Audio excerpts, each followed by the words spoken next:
From the balmy shores of sunny Florida to the cold winds of Chicago and everywhere in between, you're watching the Red Wimet Show, live, coast to coast.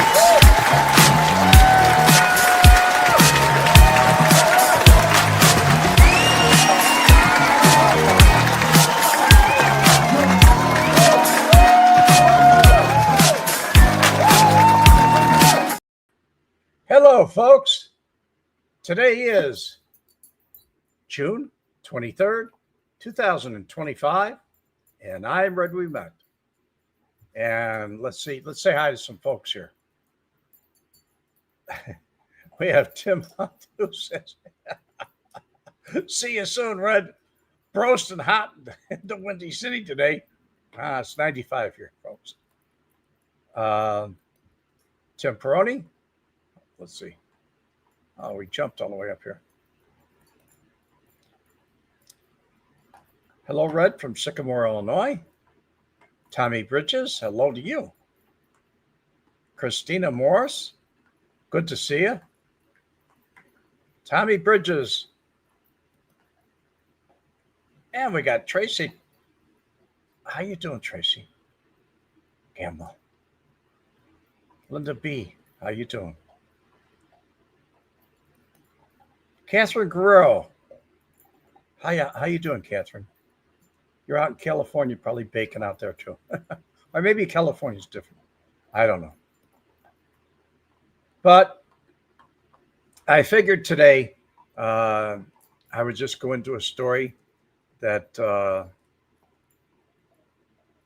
is more about, I wrote about it in my book. It's another thing that I wrote about.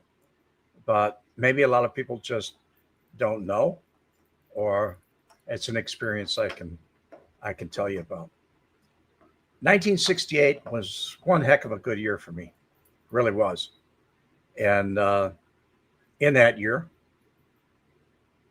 before I was discharged from the Marine Corps, when I went back to my base at Camp Lejeune, North Carolina, my mom let me use her car. I didn't have a car when I came home. Got rid of my cars. But when I got out of the service, she decided she wanted a new car. I mean, I'd had it all the time anyway. So what's the difference? It was a 4-door Chevy. It was all black. And that car gave me very good mileage. Very good mileage. And I put a lot of miles on it. I turned it over 100,000 miles. First car I ever did that to. And it was neat. Anyway, I was living on the north side at the time. I was living at 1345 West Carmen. That was in between Broadway and Clark on Carmen Street in Chicago. And I was working with Kurt Hansen out south. And this particular week, I was at Jimmy Couture's house, and I was fixing his door chimes. He didn't trust many people to actually go into his walls, up in his attic, and things like that. But Kurt had said that I was very handy, and I was with electrical stuff. And so he said, what do you think? Maybe you can take a look at this for me? And I said, yeah. And I looked at it, went up into the attic, kind of an access port in one of the bedrooms to the attic. And I followed the wires, and the chimes were up, or the actual sending unit was up there. And the transformer was gone. It was like maybe $7-8 to get a new one at that time. But to do it was a different story. So I put it all in. And inside his closet in the bedroom, he had built-in wooden, they were built into the wall, wooden shoe boxes. And I looked at him and I said, hey, how many is there? He says, 100. I got 100 pairs of shoes. And I said, wow, that's a lot of shoes. So later on that evening, after I fixed it, Kurt said, we got to go back there. And we did.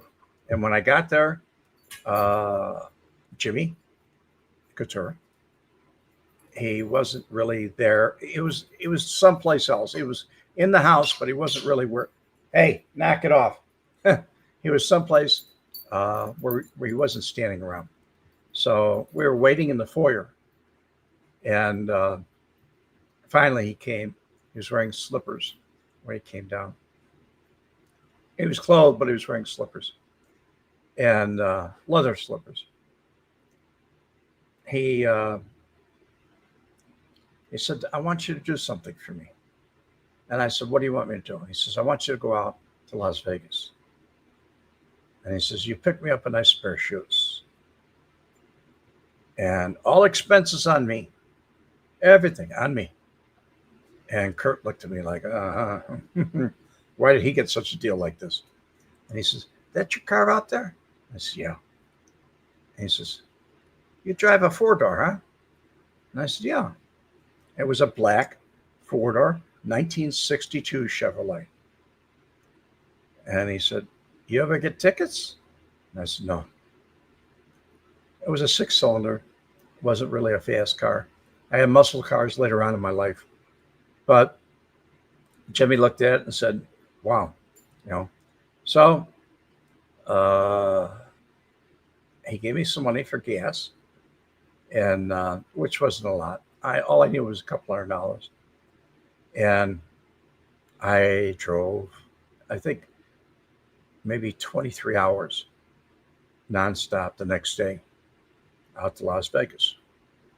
And I was supposed to stay at the Stardust. And I don't know how many people remember the Stardust, but when it first opened up, just like every hotel in Las Vegas, it was a Highline hotel. As a matter of fact, they called it the flagship because it was grand. It was very grand. But it was expensive.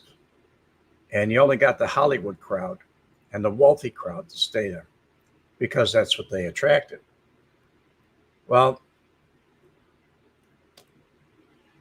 it was Tony Accardo that came up with the idea that if we make this an affordable hotel experience, we can have junkets going out there.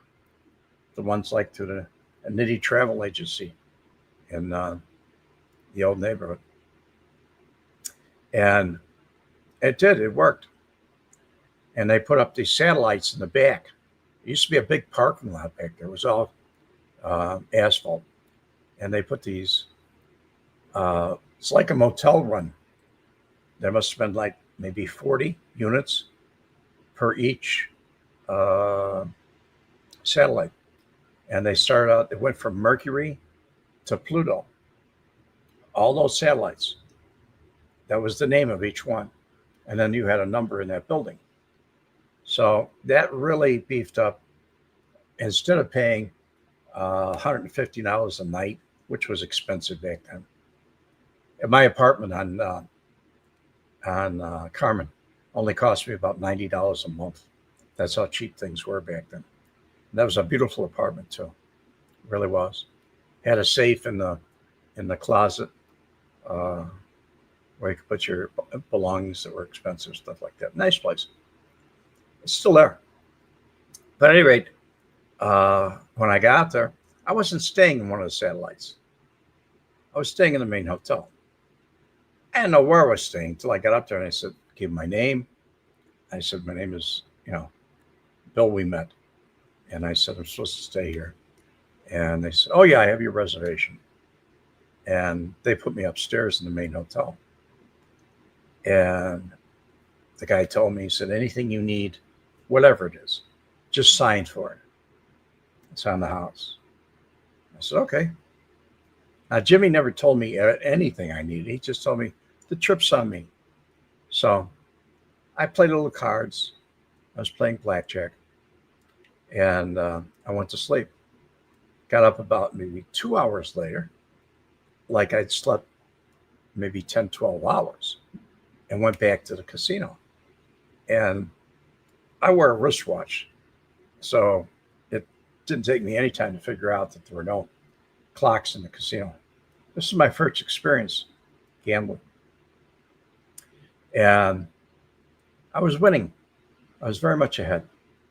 So when I was at very much ahead, uh, I was getting a couple times I got up to leave. They said, "What are you leaving for?" Not the dealer. The dealer just dealt cards. It was somebody else. I don't know what their job was. They were over at the dealer though. They said, "What are you leaving for? What do you need?" And I said, "I thought maybe I'd get a drink at the bar." "What do you drink?" "I like Royal Salute on the rocks, or I like it neat, and I like water bags." So I waited, and this gal comes over, and she had a beautiful gal. She had this nice tray, and I took the shot of whiskey, and when I swallowed it, it was not Royal Salute. I could tell right away. It wasn't smooth. It wasn't a premium. It was a well scotch, whatever it was. And that's what I told them. I said, "What are you trying to pull?" I said, "I was going to go buy a drink. Now you wanted me to stay here." "No, that's what you ordered." And I said, "No, it's not what I ordered." And he said, "Wait, wait." He talked to the girl. And he said, "You wait right there." She brought a brand new bottle and opened the bottle in front of me and left the bottle and poured me a drink. So I stayed a while, made some money, did real good, did very good. I was playing blackjack. Wasn't long, and I forget how far I was at. I was $40,000 at least ahead, and that was a lot of money for me because I started out with like $10 in chips. And back in those days, they had a dollar chip. Even though you could use a silver dollar, they had dollar chips, and they had $2 chips, and they had $5 chips. But when you got to the black chips, they were $100 chips. And eventually, I got up in the black chips. I was making good money. I split every time I could. Uh, I doubled down every time I could. I took advantage. It was only a one deck. It wasn't a shoe of 4 or 5 decks. It was only one deck. And I was playing the dealer. And I was also playing the other people at the table because I was winning, had a nice crowd around me, but the other people at the table were losing. So what the dealer would do is grab the chips from them and slide it over by me. And I could see the house wasn't really losing money. But eventually I had a nice crowd around me. So when I did, I had enough. And what I decided to do was uh, cash in my chips. So I called for a rack. And I really didn't call for a rack. The man that was there, I think he was a pit boss. He told me, he said, you know, "We'll get you something." And they brought me a rack. And I put all my chips in the rack. And he helped me rearrange them so they were in the right order, 20s, 50s, that sort of thing. They always deal you up, they never deal you down. If you win some money, they're going to go back in 50s or hundreds, the biggest denomination, because that way you bet that money. So he checked me out. I didn't eat. I went right to bed and I slept. Got up, got some water, went and had some eggs, went back to playing, grabbed my money at the cashier's window, and went back to play. And I was very, very much ahead of the game. And I started losing. And that money, when I started losing, I said, "Oh, wow, this is bad." I won all this free money. So I checked out. I grabbed everything, put it in the rack, and went to the window and checked out. And Jimmy told me, "Bring me back a nice pair of shoes." Spoke broken English. And I went to their gift shop where they had mink coats for women. They had everything there. but I was looking for a pair of men's shoes. And while I was there, I was thinking to myself, I may not find what I want here, but I want to give them something nice. So I saw a white patent leather shoe, and it was really kind of snazzy, and it had a silver buckle on the side of it, up by the top side. They were nice. They were flashy, and Jimmy wore a size 8 shoe. I didn't know what a size 8 shoe was. I never saw anything that small. But I asked the guy there if he had size 8 shoes. They must have done a lot of business with Italian people because he said, oh, yeah, we got that in stock. So he brought it back to me. I said, could you wrap it up, please? He did. And he said, that'll be, I think it was $125, if I remember right. $125. And I just told you I paid like $90 a month rent. So that was a lot of money for me. He said, well, that'd be cash or charge. I didn't have any charge cards at the time. Had no credit at the time, period. So I paid cash for it. And I took the shoes, and went upstairs, packed everything, and went to check out. And on my way to checking out, I decided to stop at the restaurant and have a steak dinner. I wanted a steak. So I did. A man sits down across from me when I'm there. And he said, I think we got somebody in common that we know. And I said, oh, yeah? Who's that? And he says, the man with all the shoes. And I said, yeah, I know him. And he said, when you leave here, make sure you see the clerk, the desk clerk. He's got a bag for you to carry, something to take home with you. And he said, make sure when you get into the car, you put it in the trunk and you drive slow, not too slow, but you don't get any tickets along the way. And I said, okay. Never asked who the man was. He never introduced himself. Later, I would come to find out through pictures that it was Johnny Roselli. And that's the way it was. So what happened was I did check out, and I got what they call a grip. It's a leather bag, and it's got a handle on each side that come together. It locks. And I picked that up and checked out, signed for everything, checked out, and went to my car. When I got in my car, I was thinking about going back and gambling. I was actually thinking about it. And I had a lot of money on me. And I was thinking, why? This is crazy. So I stopped at a gas station. I made up my mind I wasn't going to go back and gamble. But I stopped at a gas station because I needed gas. In those days, we didn't have pump it yourself. They had gasoline attendants, and you paid on the inside. And so I went inside to pay after they pumped it. And I was waiting around for them to pump it, and for the guy to come in and say that was X amount of dollars. And as I looked in the gas station, there were slot machines in the gas station. Nickel, dime, quarter mostly. And I looked at those and said, I got to get out of here. So I got in my car. I paid for my gas, got in my car, and I drove. I didn't stop until I was out of the state of Nevada. As a matter of fact, I stopped at Grand Canyon, which is a whole different story. But I did make it home, and no problems. Went straight to my apartment and got some rest. But aside from that, I noticed something. I came in the middle of the night. I noticed something. My landlord, instead of having a sign in the window that said apartment for rent, he had a sign in the window that said building for sale. And I thought about it. I said, this would be a good investment.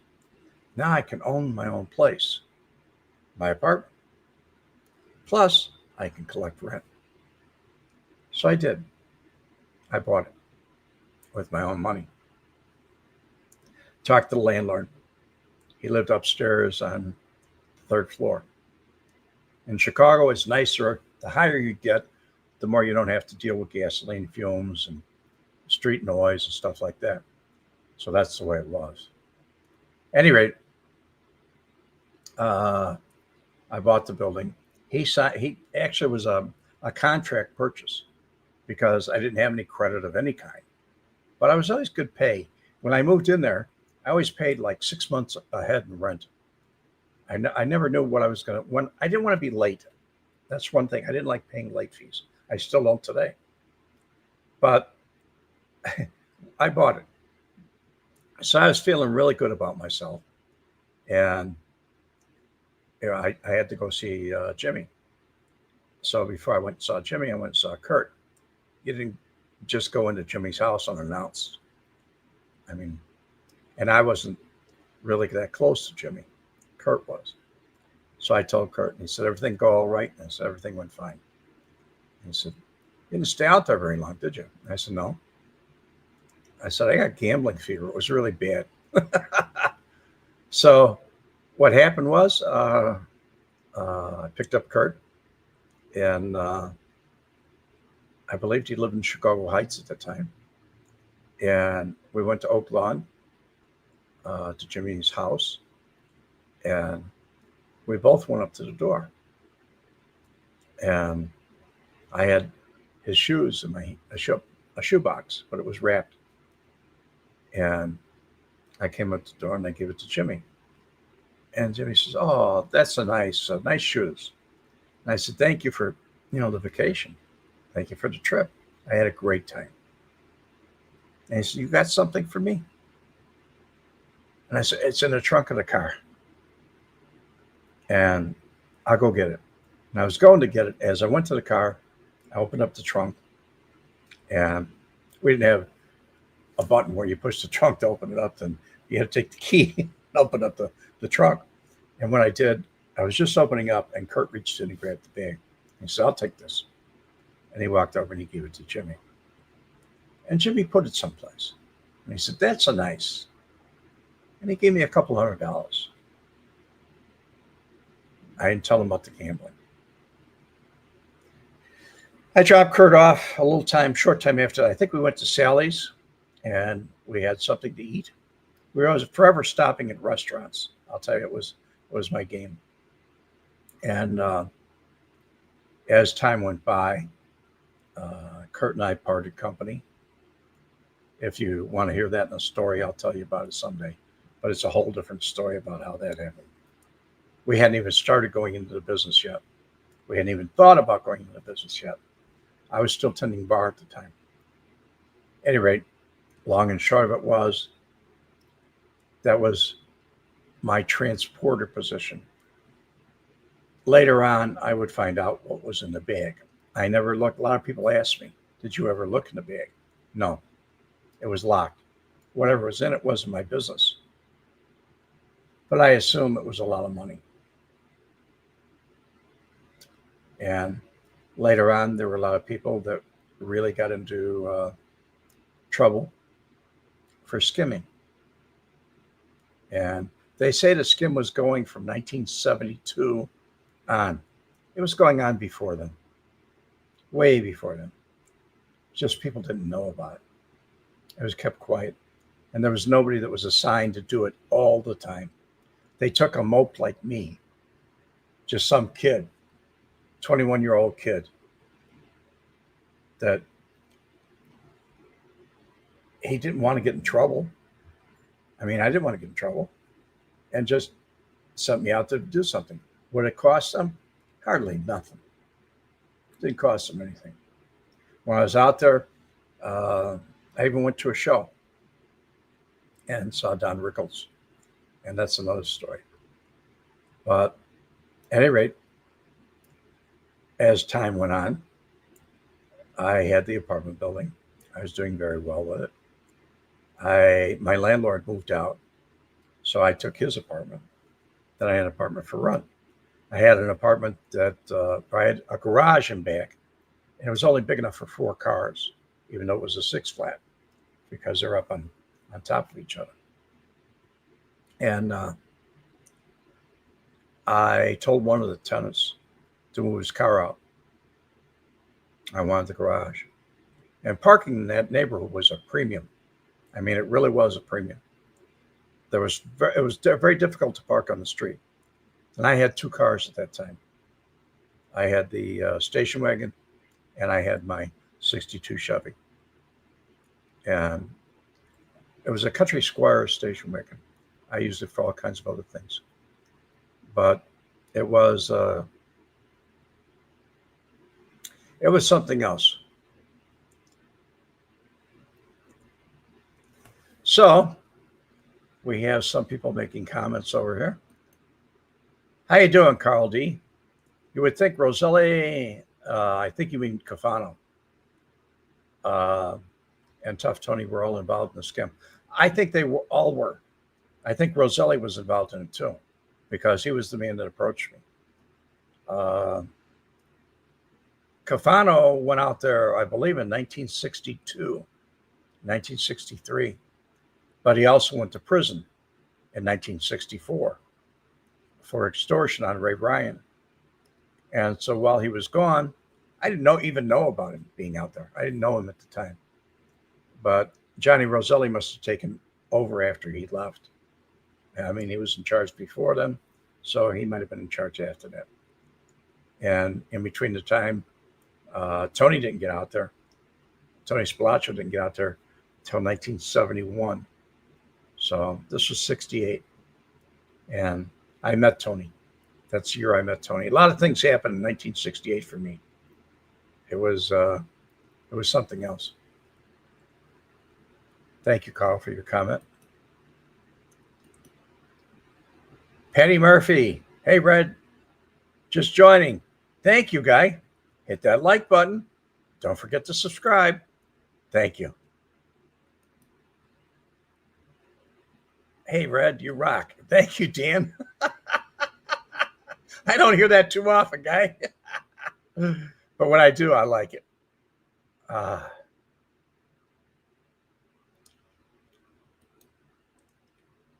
Hey, Ben, how you doing?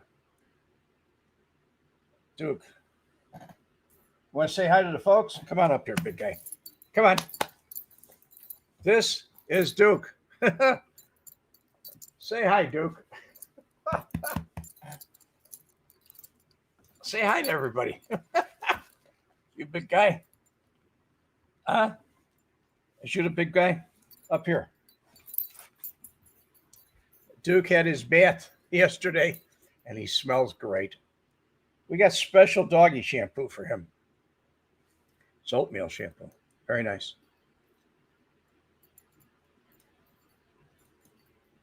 Tommy Bridges, question, how heavy was the grip? It was, I still have it. I found it in my room all these years. I must be a pack rat. But it was, I don't know. I didn't weigh it. And I was young. How heavy was it? It wasn't as heavy. It was almost as heavy as my suitcase, but it was a lot smaller. I would guess it was leather, and it folded together and had a lock, flap that came down with a lock, and it had 2 handles that were leather coated. They pulled together. When the zipper was all the way pulled open, it opened this way. I mean, it just opened up. It was about, I would say,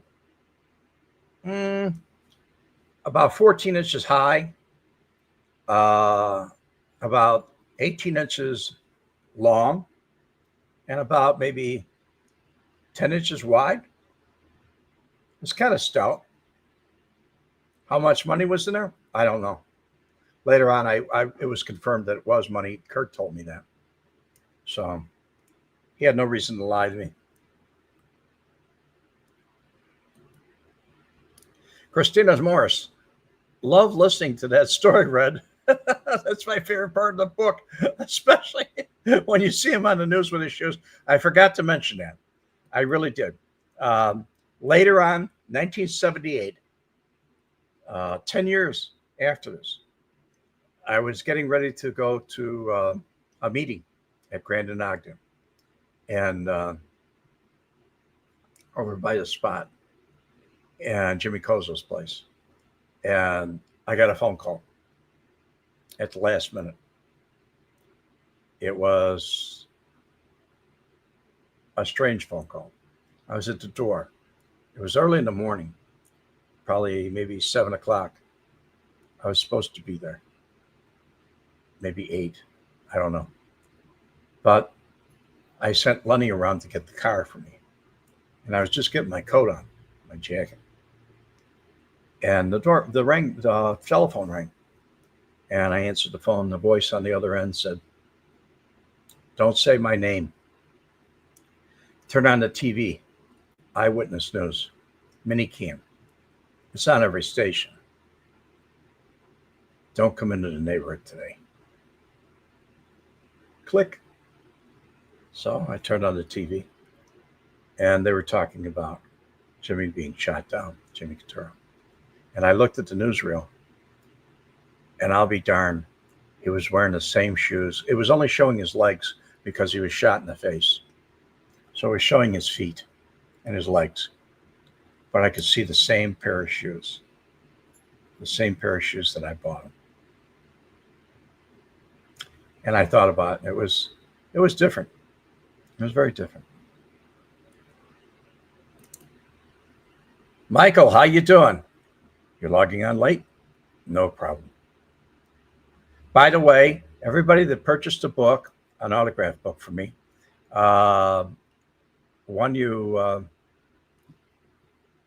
if you got it, there was one order in there that was on Thursday, and it got shipped this morning. I sent you an email telling you it would be shipped Monday because I didn't even look till Saturday, and I can't ship till then, but it's on the way. The rest of you folks that ordered over the weekend, it was all shipped. Every one of you got filled. Your order was filled. So thank you very much, and hope you enjoy reading the book. Carl D., love listening to you, Red. Bless you. And Duke is looking magnificent. Shepherds are always my favorite. Thank you, Carl. Thank you. Thank you, buddy. Yeah, Duke is terrific. He is a terrific dog. He's a lot of dog. Anthony, you heard that story recently. Yeah.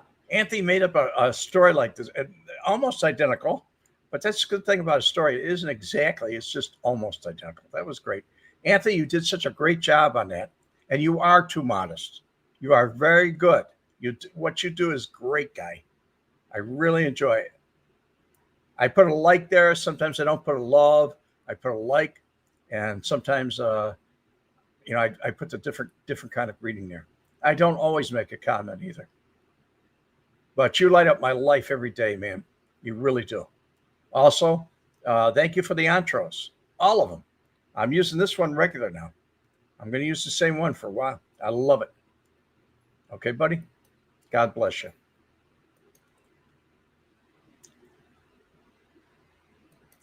Thank me. Thank you. You're too modest. I was the first guy on your show, guy. I love you. Anthony is good at what he does.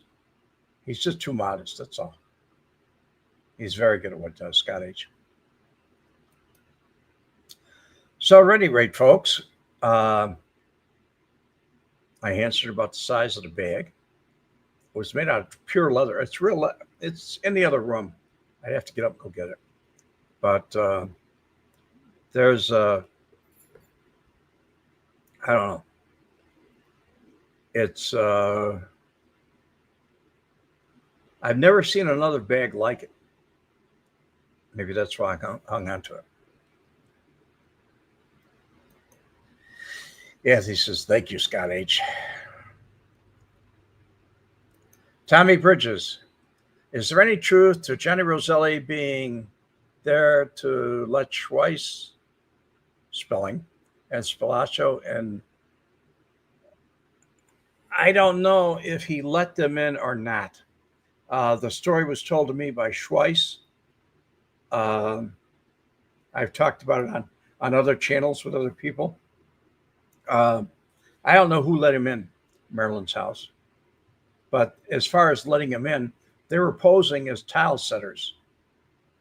Frank and Tony both knew how to set terracotta tile, and she had a big mezzanine outside in between the buildings, and it was there that they were just putting in mud and laying tile and looking like they belong. But they did get away with it. And after I talked about it years later, in the late 60s, early 70s, I think it was 1971, is October of 1971, the first time I talked about it to an FBI agent. Then it got reopened and people started looking, and it was like really crazy. It really was. Scott H. Red, was it after Johnny Roselli went to prison for the fires? I don't know. I really didn't follow Johnny Roselli. I mean, he was out there and I was in Chicago. Feedback, Phil, ordering the book after the show. Thanks, Red. And then Duke Stay. It's hot out there. It is hot out there. Right now I'm looking, it's 96 degrees here. It's hot. And I've got it like 79 in the house here. It's beautiful. Well, 78. But every so often the air conditioner will go off and come back on. Thank you, Phil. If your name is Phil, which it probably is, I'll autograph it to you, to Phil.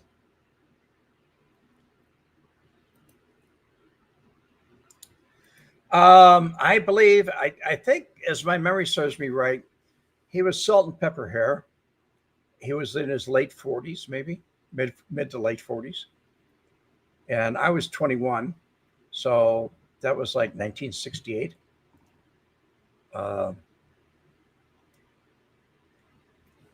Roselli was born what year?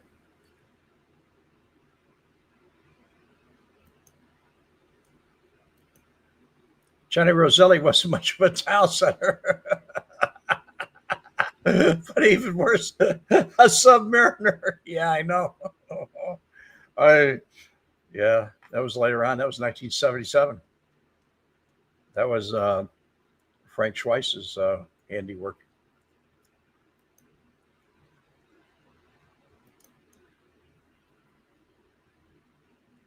100 in Kansas City, boiling chestnuts. Heat wave. Okay. Very good. Paulie Dibbs, believe it or not, my mom was engaged to Tom Jones' son, but they split because mainly did not want to work in live in Vegas. Okay. I can understand that, Paulie. I really can. Hope everybody's happy, though. Everybody's got to be happy, man. That's the whole thing. That's all key to life, is be happy. As much as I've seen my good friend Anthony, he's got leg problems. He has back problems. He's got knee problems. He's got hip problems. He's got more pains than a football team after playing a rough game. Yet he still has a sense of humor. He makes the funniest jokes, just like he made a little while ago. He talks about Johnny Roselli being a submariner.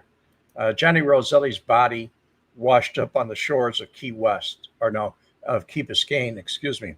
And he was in a 55-gallon drum. And that was in 1977. But he said he wasn't much of a mariner. But even a worse mariner. Yeah, he was. He didn't get around that well in the water. I think it was only that one time. So Roselli was born in 1905. So if he's born in 05, he would have been 40. 60 years old. Let's see, oh 05, 68. He would have been 63 years old. He didn't look 63. He did have salt and pepper hair, though. Great sense of humor equals the fountain of youth. Yes, it does. I love it. I really do. That's the way I figured it. 63, Scott H. But he didn't look 63. He was, I don't know. He was like Tony. He was a flashy dresser, but he really looked good. Tim Peroni, believe you claimed Frank and Wayne clipped Johnny Roselli. Yes, I did. That wasn't a claim that I made. It was something that Frankie Schweiss told me. And yes, Paul, I left that out. I left that part of the story out about Paulie Dibbs. And I'm saving that for another story. I did a bedtime story on that years ago. And I'll do it again. It's a whole story in itself. It really is. Or somebody wants to watch it on here, that's good. Never be sorry that you're late. I accept everything the way it is, guy. I think it's a great story on its own. I really do. And people liked it years ago. So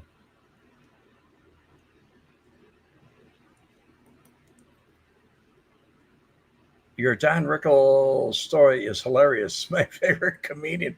Yeah, he had me going. He had me calling. He really did. Tommy Bridges, they didn't call him Handsome Johnny. They called him Handsome Johnny.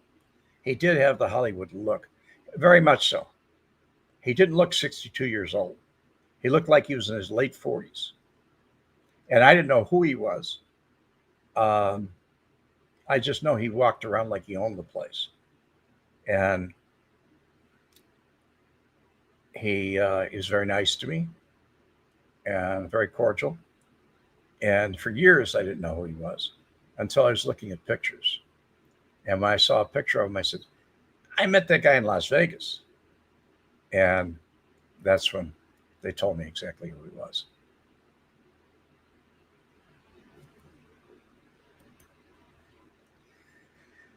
Paulie Dibbs, Tony had a great sense of humor. There were times when I spit my drink out when he was telling his jokes. He had a wonderful sense of humor. He could make me laugh. And then I had a good sense of humor with him when we were drinking. You know, we get a little bit tipsy. We'd be drinking scotch. I was good for about 40 shots. I never counted Tony's. I was too busy counting my own. But we'd break a bottle and open up another bottle. At any rate, a lot of funny things were said. Maybe they weren't funny to the rest of the world, but they were funny to us.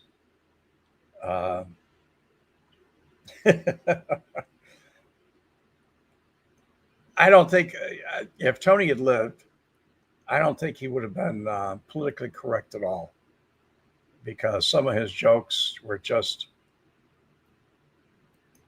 they just were what they were. He was a man of his time. I was a man of my time. I've changed a little, but not that much.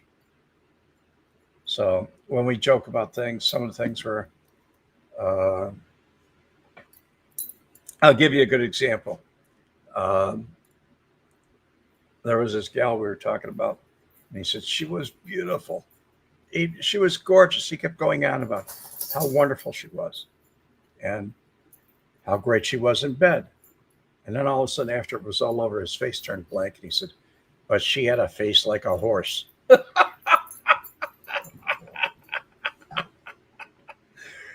He said, I was calling her horse face for a week. That's how I got rid of her. So he did have a sense of humor. He had a great sense. We had a lot of laughs together. A lot of laughs. The Chicago Outfit Files, Anthony. That's the craziest part about those guys. Most of them were so friendly and good natured. And then you hear the stories and you wonder how could it be the same guy? Yeah, yeah. Every one of them, every one of the high powered heavy hitters, uh, except Schweiss. He was just plain out vulgar.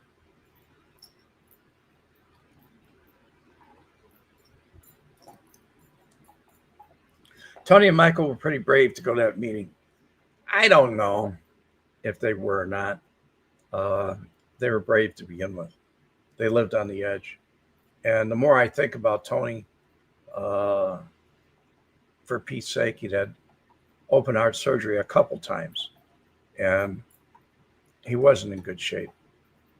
And I'm sure that's the reason he didn't put up a fight because there wasn't anything to fight. And to watch his brother be beaten to death in front of him, that was bad. And then for him to be beaten to death, he would have wanted it another way. He would have been glad to take the shot in the back of the head. He really would have. Or maybe 4 or 5 shots to the chest. But fate be it, it didn't go that way. It went the other way. It was bad.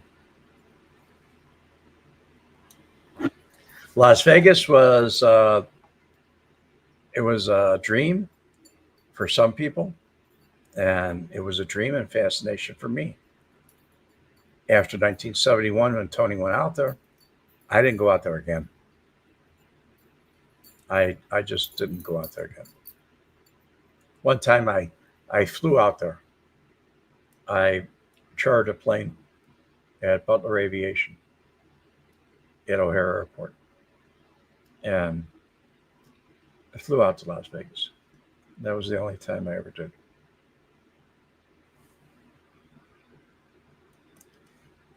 Were the 70s the best years in Vegas? It seems like, yeah, they were.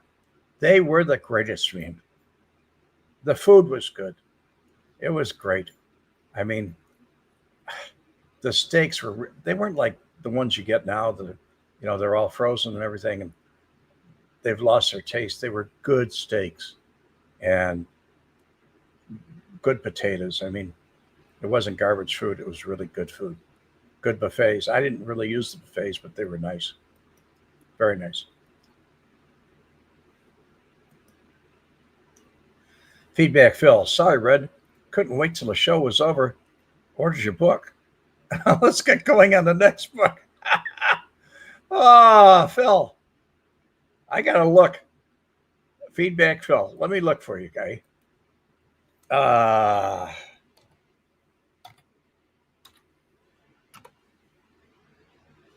okay, Feedback, Phil.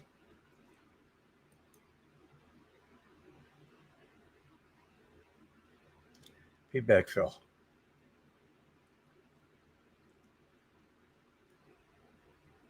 Okay, Philip.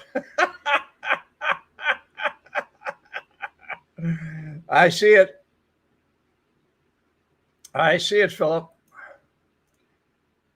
Yes, sir. I do.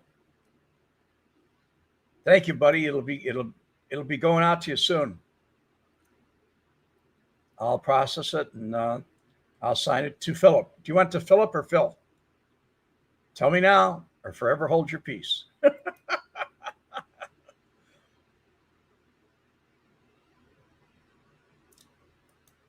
Benny Binion used to be a big gangster and racketeer in Texas.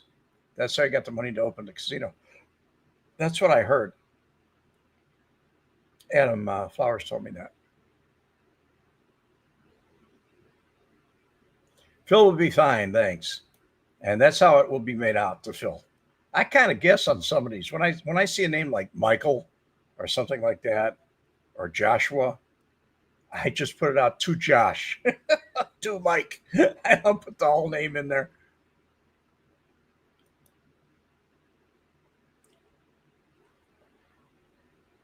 That's the way it will be.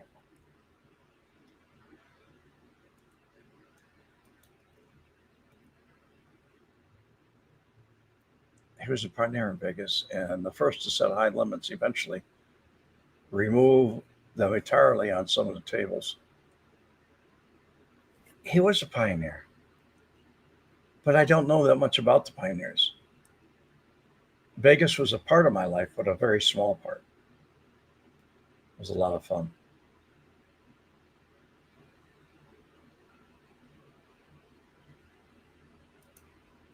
Anyway, folks, I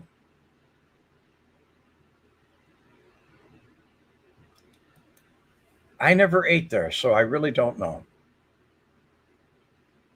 I know it's different than it was way back in the day. But you got to remember, Vegas is not that far from cattle country. And back in the day, it probably wasn't frozen. It was probably fresh cut meat. They probably had in the cooler and made the steaks, or a walk-in cooler, and they just made them up as they were going. Don't laugh. It was recently. Don't laugh at me. It's up here. No, it's not up here in the corner anymore. It was Windy City Beef. And that was the best meal I ever had in Las Vegas. What it was several Italian beef sandwiches. And they were good. I like them in the au jus. And I also like the fries that came with them. As far as Italian beef goes, they're every bit as good as Chicago. Every bit. It was very good.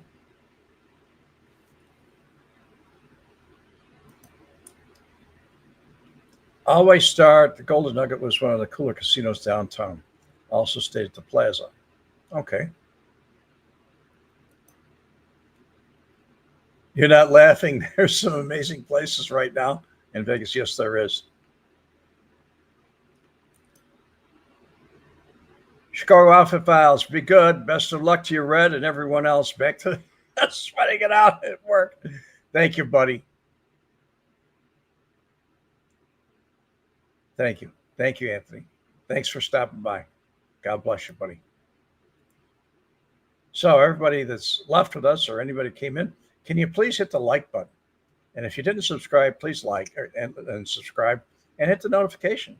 So when I go live, and I will go live sometime during the week, probably day after tomorrow, on Wednesdays, it'll be neat and you'll get notified. So they have Cat's Deli out here too, and everyone says the same, just as good in New York City. Okay. And I like Bertello's beef, guy. You had one yesterday on Claremont. Tommy Bridges. Thank you, Tommy. I like Bertello's also. Christine Morris. See you soon, Red. Everyone. Good night, Tracy X. Yes, it is nighttime for her. And it's about time I say goodbye to everybody. Goodbye for now. Thank you for stopping by. I hope you enjoyed the story. And don't forget, I'll be back next Monday with another story. And that's the way it's going to be. God bless you, Tracy. Night. God bless Christine. All you folks.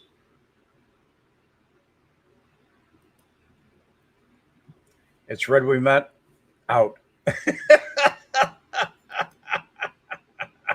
The combination of the videotapes and Ouimet's testimony resulted in the conviction of 2 men on extortion charges. One of them was Frank Schweiz, known in syndicate circles as the German, a feared mob terrorist and a suspect in a number of gangland murders. He was described to me by other outfit individuals as the most feared hitman. And as he said to me, my reputation precedes me, son.